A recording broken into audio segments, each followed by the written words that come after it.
It's a cool, breezy day in the late 1980s at Patrick Henry Middle School in Northridge, California, in the San Fernando Valley. A young boy walks through the halls and does his best to be invisible. He's a math geek and looks the part. His dad is a civil engineer, his mom an advertising executive. They value education, so they've always made sure he has the latest and greatest in everything, including computers. The boy has a natural gift with numbers. He can solve complex equations in his head in the blink of an eye. It's made him a favorite of his math teacher and a target for ridicule from his peers. The boy hopes he can make it to his next class without anyone noticing him or picking on him.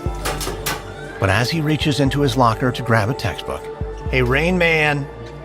the boy looks up to find an older bully scowling at him. "What do you think you're doing?" "I'm just grabbing my math book." "Oh, math class. Here's a math problem for you. How many fingers am I holding up?" The boy ignores the middle finger. He closes his locker and tries to escape, but the bully blocks his path as a crowd of students gathers. "And now, where do you think you're going?" "Going to class. Just leave me alone." As the boy tries to walk away, the bully knocks his textbooks out of his hands. The boy's eyes flash red. "Oh, looks like someone's upset." The bully gets right in his face with a devilish glint in his eye. "What are you going to do about it? Huh? What are you going to do?" The boy grits his teeth. He's naturally aggressive, but this kid is bigger, stronger, and he doesn't want to get hurt. So he lowers his head and takes a step back. That's what I thought. "See you around, Rain Man."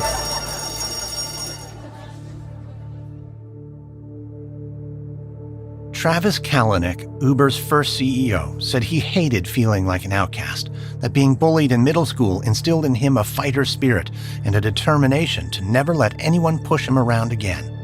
In high school, Travis learned how to manipulate his image. He began to dress and act cool. He ran track, played football, got a girlfriend. But he was always whip smart. His natural talent for numbers helped him score a 1580 on his SATs, just 20 points shy of perfect. After high school, Travis studied computer engineering at UCLA before dropping out to become a tech entrepreneur. He founded one company that failed to launch, but then a second one that sold for nearly $19 million. Travis would go on to create the world's most popular ride-sharing app, Uber. In his quest for global rideshare domination, he would go to war with taxi operators and local politicians, journalists, and competitors. Travis saw himself as David taking on Goliath. But that's Travis Kalanick's story, as told by Travis Kalanick. Travis's story might be a tale of David turning into Goliath. Perhaps Travis's experience as an ostracized math geek drove him. Or perhaps it's a convenient story to justify his own behavior. But he did co-found one of the 21st century's most innovative and important companies, battling enemies he created along the way. In the end, Travis's foibles would cost Uber, and they would cost Travis control of the company he helped create.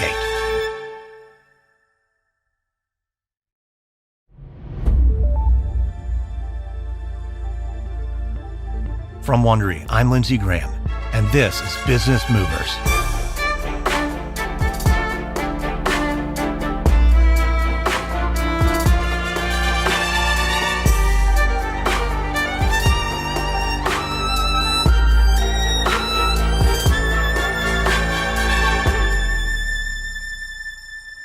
According to Travis Kalanick, Uber was created on a snowy Paris night in 2008 when two tech entrepreneurs, Travis and his friend Garrett Camp, couldn't get a cab and came up with a brilliant idea, an on-demand ride-sharing app that would allow a consumer to hail a car with a click of a button. But that's not exactly the truth. The two co-founders were in Paris for a tech conference in 2008, but Garrett had already come up with the idea months earlier. It wasn't called Uber, and it wasn't an app yet. It was a website, ubercab.com. To escape the bad weather, the two men took an elevator to the top of the Eiffel Tower, where they had a brainstorm, or jam session, as Travis called them. Garrett wanted UberCab to own a fleet of limousines and to employ professional drivers. On that snowy night at the top of the Eiffel Tower, Travis made an inspired contribution. He told Garrett not to buy cars or hire drivers. He said that once the app was ready, he should give it to professional drivers and let them be free agents who would use the app to make extra money in between gigs. Garrett liked the idea, and soon Uber Cab was off to the races. Garrett would take a seat on the board. Travis would become CEO. Uber was a pioneer in the peer-to-peer sharing economy. It was one of the first companies, and Travis one of the first CEOs, to figure out how to massively scale using other people's property and time to provide a service and make money off of it. Uber did it first with limos and town cars, and then eventually with amateur drivers and personal vehicles. In just a few short years, Travis turned the small, scrappy startup into the most popular ride-sharing app in the world. But as it expanded across the globe, Uber faced tremendous backlash, especially from the taxi industry, which Uber was certainly disrupting. In the face of this resistance, Travis would not cower.